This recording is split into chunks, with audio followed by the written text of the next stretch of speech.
اور وہاں پر لوگوں کو موٹیویٹ کیا کہ آپ بنو سے بنو کینٹ کی طرف چلے جائیں۔ کینٹ ایک ایسا ایریا جہاں پر ہمارے فوجی جوان کھڑے ہوتے ہیں، جہاں پر ہماری چھاؤنیاں موجود ہوتی ہیں۔ تو شرپسند عناصر نے بنو کے عوام کی جو پرامن واک ہے اس کا رخ بنو کینٹ کی طرف موڑ دیا۔ جب وہاں پر منتظمین کو اس بات کا آگاہ ہوا تو منتظمین کی طرف سے لوگوں کو واپس لانے کی بات ہوتی رہی۔ اسی دوران میں اچانک سے گولیاں چلیں،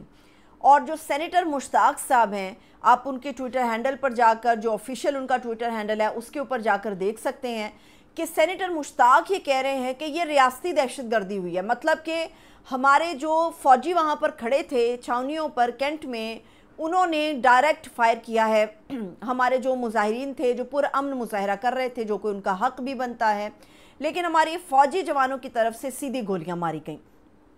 اب وہ کہہ رہے ہیں کہ حالات اتنے گمبھیر ہو گئے ہیں کہ صورتحال سمجھ سے باہر ہے کہ وہاں پر ہوگا کیا۔ مگر دوسری طرف سینیٹر مشتاق اپنی ہی فوجی جو جوان ہیں ان کے اوپر یہ الزام لگا رہے ہیں کہ انہوں نے بالکل ڈائریکٹ سیدھے فائر کیے لوگوں کے پاس اوپر۔ ابھی تک جو ہے 4 لوگوں کی موت کی اطلاع ہے، اور 40 سے زائد لوگ ایسے ہیں جو کہ شدید زخمی ہیں۔ یہ اس فائرنگ کا نتیجہ ہے جو سینیٹر مشتاق صاحب کے مطابق پاک افواج کے جوانوں اور بنو کے اندر جو مظاہرہ کرنے والے لوگ ہیں ان کے درمیان ہوئی۔ اب یہ سارا معاملہ ہو گیا، وہاں پر آپ کو JUIF نظر آ رہی ہے، وہاں پر آپ کو پختون پارٹی نظر آ رہی ہے، لیکن بدقسمتی یہ ہے کہ پاکستان تحریک انصاف اس احتجاج کے اندر جو کچھ ہوا اس کے اندر ہمیں سڑکوں پر یا اس معاملے کو لے کے لوگوں کی عیادت کے لیے یا اسپتالوں میں یا ایمرجنسی وارڈز کے اندر ہمیں نظر نہیں آ رہی، جس کے بعد پبلک کا ایک بڑا خوفناک ریاکشن پاکستان تحریک انصاف کے حوالے سے آیا ہے۔ اب بڑے لوگوں کا یہ کہنا ہے کہ PTI کی لیڈرشپ کا مورال ڈاؤن کرنے کے لیے یہ سب کیا جا رہا ہے، ان کے خلاف پروپیگنڈا مہم چل رہی ہے۔ لیکن بات یہ بالکل درست ہے کہ علی امین گنڈا پور جو ہیں وہ بالکل وہاں پر نظر نہیں آ رہے۔ جو پاکستان تحریک انصاف کی لیڈرشپ ہے، علی امین گنڈا پور کے علاوہ وہ لوگ بھی وہاں پر نظر نہیں آ رہے، ایون دو کہ وہاں پر حالات یہ ہیں کہ ایک اسپتال کی آپ کہہ سکتے ہیں ایمبولینس ہے، اس کے اوپر بھی فائرنگ کی گئی ہے، اور فائرنگ کر کے تو اس کے شیشے بھی توڑ دیے گئے ہیں۔ مطلب آپ کچھ بھی ایکسپیکٹ کر سکتے ہیں کہ اس وقت وہاں پر کیا صورتحال ہے۔ لوگ دھاوا بولنے کے لیے تیار ہیں، اور دوسری طرف سے گنیں نکلی ہوئی ہیں، بندوقیں تانی گئی ہیں، گولیاں چلائی گئی ہیں، صورتحال آؤٹ آف کنٹرول ہے۔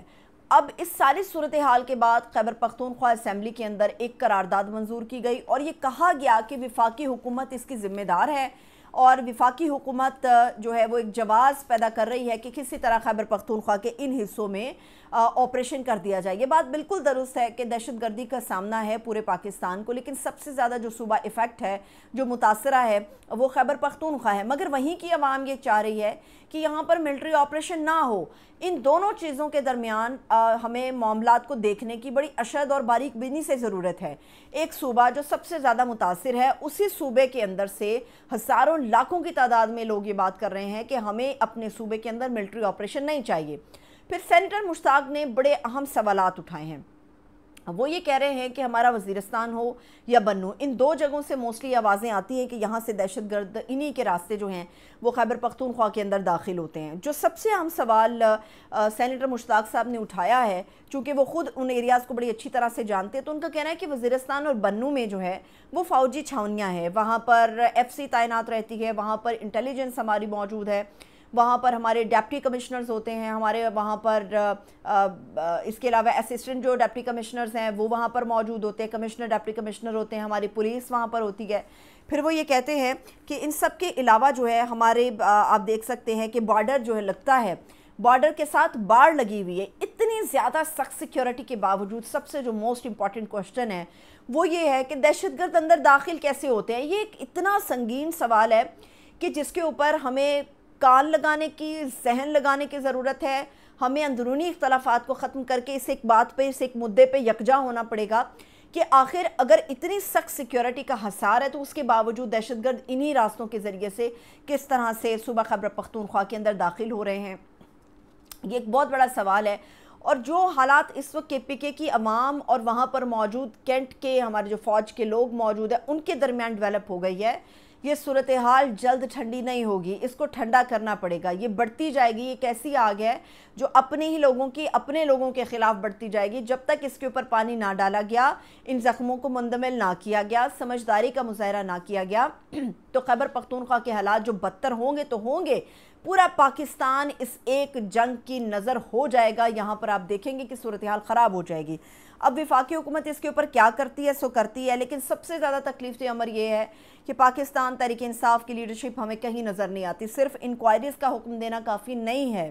آپ کو سڑک پر، آپ کو اسپتال کے اندر، آپ کو زخمیوں کے پاس ہونا پڑے گا،